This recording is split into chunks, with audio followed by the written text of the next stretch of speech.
Lectura del Santo Evangelio de nuestro Señor Jesucristo según San Lucas, capítulo 22, versículo 39.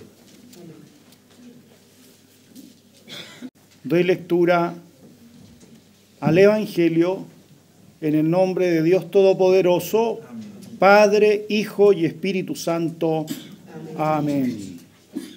Y saliendo se fue, como solía, al monte de los Olivos, y sus discípulos también le siguieron. Cuando llegó a aquel lugar, les dijo: orad que no entréis en tentación. Y él se apartó de ellos a distancia, como de un tiro de piedra, y puesto de rodillas, oró, diciendo: Padre, si quieres, pasa de mí esta copa, pero no se haga mi voluntad, sino la tuya. Y se le apareció un ángel del cielo para fortalecerle. Y estando en agonía, oraba más intensamente, y era su sudor como grandes gotas de sangre que caían hasta la tierra. Cuando se levantó de la oración y vino a sus discípulos, los halló durmiendo a causa de la tristeza. Y les dijo: ¿por qué dormís? Levantaos y orad para que no entréis en tentación. Dios bendiga su palabra en nuestros corazones. Amén. Mientras nosotros compartimos la palabra del Señor, los niños de nuestra comunidad van a estar siendo atendidos en una clase de escuela dominical. Así que también que el Señor bendiga a los niños de nuestra congregación. Amén. Vamos con Jesús a Getsemaní. He querido ponerle este título al sermón de esta mañana porque la experiencia de Jesús en Getsemaní debiera ser de alguna manera también nuestra experiencia. Nosotros también necesitamos entender qué es lo que es Getsemaní. Es más que un jardín, es más que un bello lugar pacífico, agradable, como para introducirse ahí en ese huerto y poder descansar, disfrutar de la armonía, de la tranquilidad.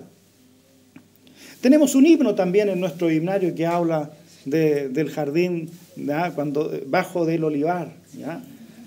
Un himno antiguo. Y Getsemaní representa para Jesús algo muy importante. Recordemos que estamos pronto a celebrar ya la Semana Santa y nosotros muy particularmente estaremos abriéndonos a celebrar la Pascua de Resurrección el próximo domingo. Pero antes de la resurrección, Jesús tiene que pasar por un momento agudo, difícil. ¿A qué va Jesús a Getsemaní? ¿Por qué necesita el Señor ir a ese lugar? ¿No es acaso Dios? Si es Dios, ¿por qué tiene que ir a orar entonces? Lo más probable que Jesús nos esté dando una lección a nosotros para que nosotros podamos hacer el mismo ejercicio, podamos acometer el mismo acto de poder ir a Getsemaní y orar. Jesús, fíjense, está próximo a su muerte y Jesús es consciente de eso, no es que Él lo ignore o que Él esté ajeno a esa situación. Él lo sabe perfectamente, incluso se lo ha anunciado a sus discípulos muchas veces ya. Él está próximo a la muerte y sabe cuál es su destino. No ignora lo que le espera. Él está embargado por una angustia profunda, una angustia inmensa. ¿Quién no se ha sentido en algún momento de su existencia dado una situación extrema, acongojado, triste, profundamente inmerso en una amargura que no le permite despegar? A veces una amargura que no solo se siente en el corazón, sino que también tiene repercusiones hasta físicas. Y todo sabe amargo. La pena de Jesús es profunda, su desolación es grande, pero no se debe esta tristeza en Jesús a un sentimiento de culpa que él pudiera tener. Nosotros las personas a veces nos sentimos amargados y tristes porque en ocasiones cargamos cierto peso en nuestra conciencia por nuestras acciones, por lo que hayamos podido hacer y que la conciencia nos está acusando, nos está diciendo que no es muy correcto lo que hemos hecho. Pero en el caso de Jesús no ocurre así. Su angustia, su tristeza, su pena, su desolación profunda no es causada, no es provocada por algo malo que haya hecho el Señor, sino que es profundo su dolor porque Él enfrenta una muerte injusta, una muerte que no le corresponde asumir y sin embargo Él la asume. Y la asume porque es el Hijo de Dios y porque ama. Y por esa causa Él está dispuesto incluso a poner la vida por los demás. El jueves pasado en nuestro culto de la semana conversábamos al respecto y reflexionábamos acerca de este acto de Jesús, de esta entrega profunda que Él va a la cruz y asume eso en nuestro lugar. No es su culpa, es nuestra culpa. No está sufriendo por sus injusticias, está sufriendo por nuestras injusticias. Eso en teología se diría en latín pro nobis, por nosotros. Él está en esa situación por nosotros, por nuestra causa, y si nos ponemos más pesados, más negativos, por nuestra culpa. Él está asumiendo esa situación, y esa situación ha sido gatillada por el pecado de los hombres. Pero en una situación de dolor, ¿qué es lo que hacemos? En nuestra sociedad encontramos que las personas pudieran eventualmente reaccionar de diversas formas frente al dolor, frente a una circunstancia extrema, radical. Hay personas que saldrán bien de esas situaciones y luego recordarán como una anécdota lo que les tocó vivir y se transformará en una gran experiencia para luego no cometer los errores. Aprenderán de esas experiencias, de esas situaciones de vida. Otros se sentirán tan desolados, tan desesperados, sin ninguna salida, sin ninguna puerta que se les abra, que incluso llegan a pensar en situaciones extremas como el suicidio, quitarse la vida, abandonar este mundo, perder la esperanza de que se pueden arreglar las cosas. La gente no encuentra salida. ¿Dónde ir? ¿A quién acudir cuando estamos desolados, cuando estamos tristes, cuando tenemos una pena en el alma, en nuestra existencia, cuando algo nos ha sucedido? ¿Dónde ir? ¿A quién acudir? ¿Qué remedio tomar para eso? Para los males del alma, para la tristeza del corazón. Pero ¿saben qué? Jesús sabe lo que hay que hacer en estas circunstancias. En ese momento Jesús tiene clara la situación. Y aunque es un contexto, aunque es un escenario trágico, muy negativo, que nadie quisiera vivir, nadie, a menos que esté alienado mentalmente, querría ir y lanzarse al dolor así porque sí. Pero Jesús está en esa situación y Él sabe lo que hay que hacer cuando se encuentra en ella. Él sabe a quién recurrir cuando se está triste, cuando se padece una congoja o una aflicción o una prueba de la que no se puede salir adelante a menos que se le haya impuesto a esa persona una fuerza superior que le dé razones, que le dé motivos para salir adelante. El hombre necesita motivos. ¿Y cuál motivo tendría Jesús para enfrentar la cruz? ¿Qué motivo tendría el Señor para enfrentar esa soledad, esa tristeza que no le corresponde? Sin embargo, Él está dispuesto a asumirla. Hay un motivo. Jesús está triste, ciertamente, pero sabe a quién acudir cuando se está triste. Está con un gran peso en el alma, con una gran amargura por la injusticia humana, por el pecado de los hombres. Pero Él no se queja, Él no critica, Él actúa y Él acude al Padre, a su Dios, porque sabe que solo en Él encontrará el consuelo y el descanso a todas sus angustias, a toda su situación de alienación injusta que le está correspondiendo vivir en ese momento. Lo que hace Jesús en Getsemaní no es ir a sentarse a tomar un refresco. Jesús va a Getsemaní a orar, a encontrarse con su Dios, a encontrarse con aquel que lo envió un día al mundo. Él siente que en ese momento de dura situación, de gran tensión, lo más oportuno, lo más inteligente que se puede hacer, lo más indicado es buscar a Dios. La gente a veces se desorienta, no sabe qué hacer, pierde el rumbo, la brújula de la vida cuando se encuentra en este tipo de circunstancias, de pena, de tristeza.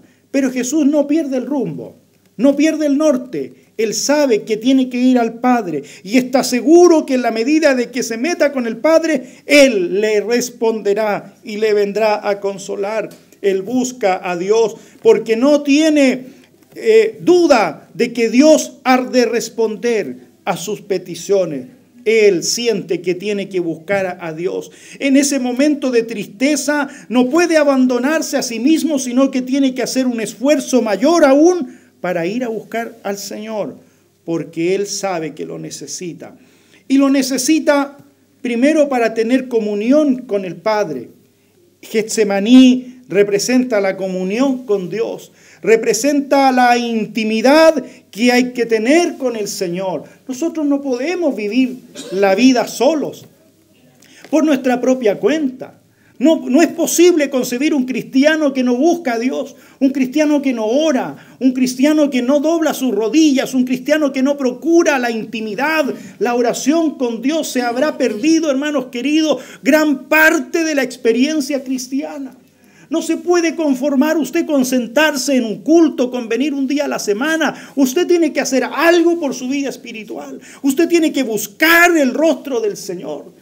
Tiene que buscar ese momento a solas con el Señor.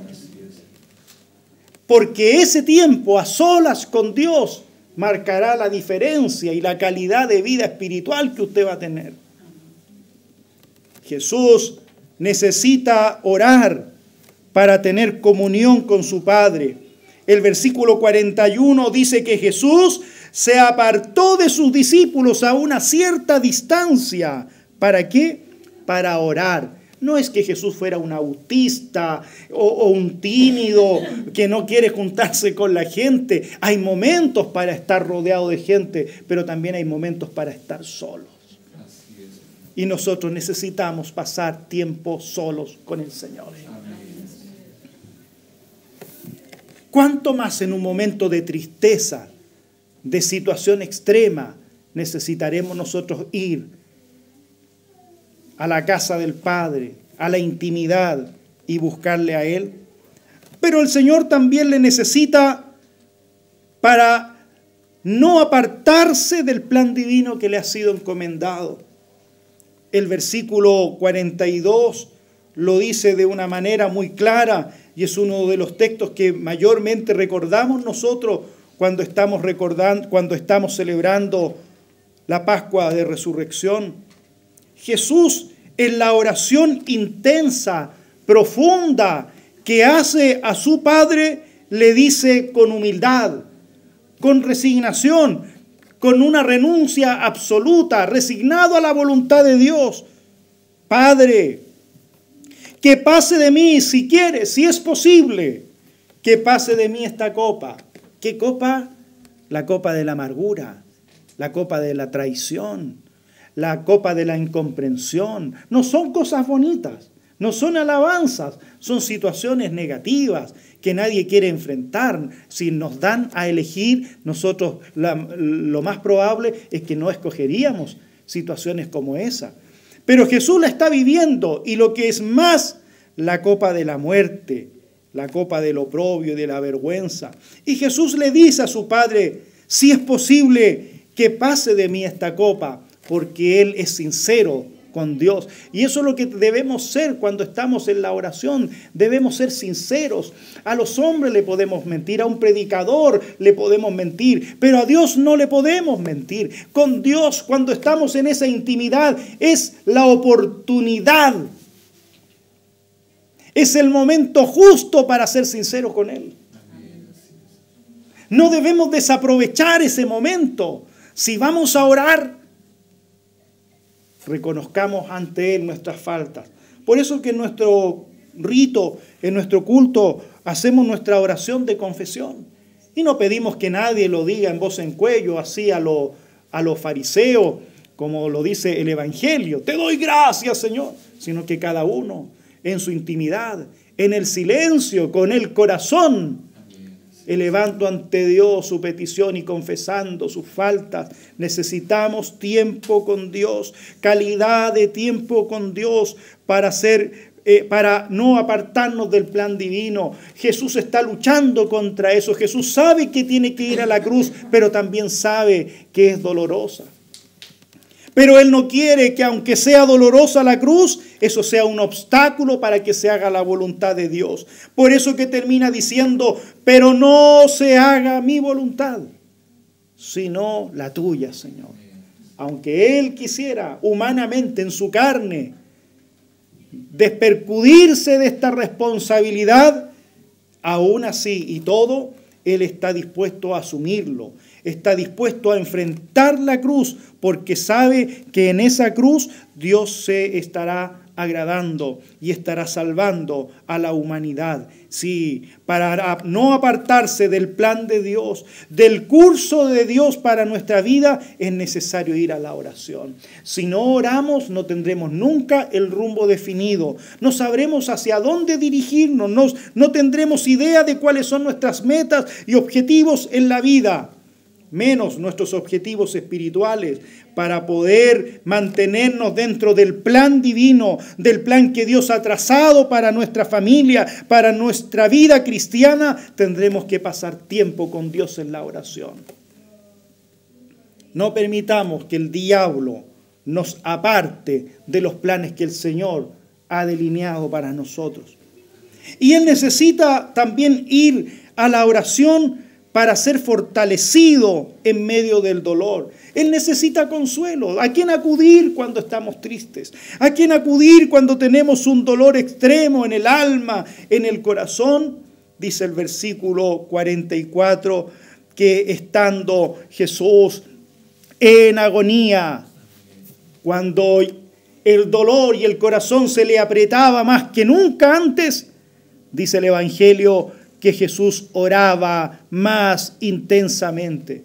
Entre más fuerte era la agonía, más oraba, más se entregaba el Señor a la comunión con el Padre. Era su sudor como grandes gotas de sangre que caían hasta la tierra. Tan grande era su tensión, cuán grande su aflicción, pero Él no cede un centímetro ni un milímetro. Él no está dispuesto a retroceder. Él valientemente, como diría el profeta Isaías, poniendo rostro como pedernal, poniendo el rostro firme, duro, sin claudicar, asume ese dolor. No hay cobardía en Jesús, no hay temor. La carne se duele, la carne se resiente, pero su espíritu está fortalecido. ¿Y por qué? Porque Jesús fue a la fuente, porque el Señor va al lugar indicado, no se equivoca, no va a que le vean la suerte, no va a que los amigos lo consuelen. Los amigos se le quedaron dormidos. Jesús sabe que lo único que tiene en ese momento es a su Padre y ora con intensidad en medio de la agonía. Pero ¿saben qué? Ese ejemplo de Jesús, ese esfuerzo del Señor, esa fidelidad que Jesús manifiesta aún en un tiempo tan extremo donde cualquiera, si hubiese tirado la toalla, quizás no lo habríamos criticado porque es demasiado el sacrificio, el dolor es excesivo, ¿cómo vamos a juzgarle? Pero Jesús no renuncia, se mantiene firme, porque sabe que detrás de ese dolor y de esa muerte habrá una gran bendición. Pero el Padre no le deja solo, el Padre no lo abandona. Y saben, Getsemaní representa el tiempo de prueba. Getsemaní no es meramente un jardín, un lugar geográfico, es el lugar de la prueba, es el lugar del dolor, pero también es el lugar donde se puede pasar tiempo al lado de Dios.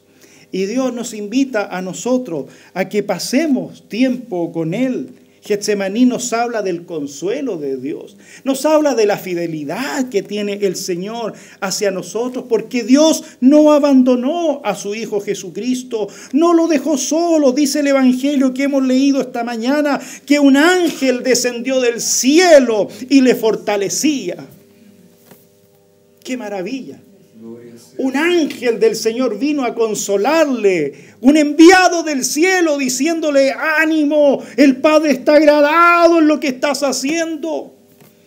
Como muchas veces recuerdan esa ocasión en que Jesús fue bautizado y una voz del cielo se escuchó con gran autoridad que decía: este es mi Hijo amado. En Él tengo contentamiento, en Él estoy agradado, me siento orgulloso de mi Hijo. Gloria al Señor. Y en esta ocasión extrema, donde, insisto, no seríamos capaces nosotros de haber criticado a Jesús si Él renuncia y se va, pero Él no lo hace. Y en esta situación extrema, cuánto más alegría tiene que haber sentido el Padre al ver a su Hijo firme, sin claudicar ni un paso, y Dios no lo abandona, no lo deja solo y envía a su ángel para que le fortalezca. Por eso, aunque embarga el dolor, es mejor pasarlo al lado del Señor. Aunque estemos enfermos, no reneguemos de Dios. No nos olvidemos de Él, mantengámonos firmes. Si estamos enfermos, vamos al huerto de Getsemaní. Si estamos tristes, vamos a ese jardín maravilloso. Vamos a impregnarnos del aroma, del perfume, de la presencia bendita de nuestro Señor. Vamos a sentir sus caricias. Vamos a arrojarnos, a entregarnos. Vamos a renunciar a nosotros mismos y arrojarnos a los brazos de aquel que sí tiene respuesta para nuestros dolores y angustias. Vamos a pasar nuestro tiempo de tristeza y dolor al lado de aquel que sí en verdad nos puede entender y nos puede consolar efectivamente. No para pasar el tiempo, sino realmente para ser consolados y fortalecidos en el poder de su fuerza. Por eso es mejor Getsemaní, y es mejor que estar en un lugar del gran banquete. Es mejor Getsemaní que estar en una fiesta. Getsemaní es mejor que estar en un cumpleaños. Getsemaní es mejor que miles de amigos a nuestro alrededor. Getsemaní hace la diferencia. ¿Y por qué? Porque en ese jardín, en ese Getsemaní está el Señor. Está el Rey de Reyes, el Señor de Señores, dispuesto para atendernos, para consolarlos. A veces quisiéramos estar en los más grandes escenarios, disfrutando de los aplausos de la gente. Pero ¿saben qué? Aleluya, es mejor ir al huerto de Getsemaní para pasar tiempo con nuestro Dios. Porque Él no nos defraudará. Él hará algo por nosotros. Enviará su ángel para respondernos, para consolarnos, para darnos las caricias que necesitamos. Mejor que una fiesta, mejor que un tiempo de distracción. Getsemaní es mejor por Dios. Por eso que nosotros también tenemos que ir allá. Y por eso que Jesús quiso llevar a sus discípulos también. Él no va solo a Getsemaní, Él lleva a sus amigos, porque quiere que ellos también compartan esa bendición de estar ahí en la presencia de Dios. Pero los discípulos se quedaron dormidos. Estaban tristes y tan apesadumbrados, tan embargados, que no lograron aguantar el peso y se durmieron, mientras que Jesús mantenía incólume su decisión, su convicción de estar en la presencia de Dios. ¿Qué vamos a hacer nosotros? ¿Para qué queremos ir a Getsemaní? ¿Queremos ir a dormir? Porque si nos quedamos dormidos, Ellos que se quedaron dormidos no vieron el ángel, no vieron la respuesta de Dios. Si nos quedamos dormidos no veremos nunca la respuesta del Señor. Vamos a Getsemaní con Jesús. ¿Quieren ir? Sí. Vale la pena, Sí. porque ahí hay consuelo. No es publicidad engañosa esto. Seguro que ahí hay consuelo. Seguro que ahí hay respuesta para su dolor. Hay respuesta para su tristeza, hay respuesta para su ansiedad, hay respuesta para sus inquietudes, para las grandes dudas que tiene. Si usted tiene una inseguridad respecto de lo que va a ser su vida, no se preocupe, vaya a Getsemaní. Dios tendrá algo que decirle ahí. No cabe duda, no cabe duda. Ese lugar es seguro. Es mejor que el lugar del banquete. Que el Señor nos bendiga. Nos preparamos, nos metemos en la oración, en la presencia de Dios, para muy pronto celebrar la victoria. Porque hay que pasar ese dolor y pasar ese trago amargo, porque luego viene la resurrección también. Y la resurrección trae consigo la vida, y la vida eterna, la vida que perdura para siempre, por los siglos de los siglos, porque esa es la buena nueva del Evangelio. El Evangelio no termina en Getsemaní, ni tampoco en el Calvario. El Evangelio concluye, todos los Evangelios concluyen con la resurrección de Jesucristo. Y esa es la gran noticia, que después de este dolor que habrá valido la pena aguantar, vendrá la gran bendición para nuestras vidas espirituales. Y esa misma vida que el Señor recuperó cuando Dios lo levantó de entre los muertos, será la vida que se nos será inyectada a nosotros. Y por esa vida, por esa potencia, tendremos la fuerza para vivir en este mundo hasta que el Señor venga por nosotros.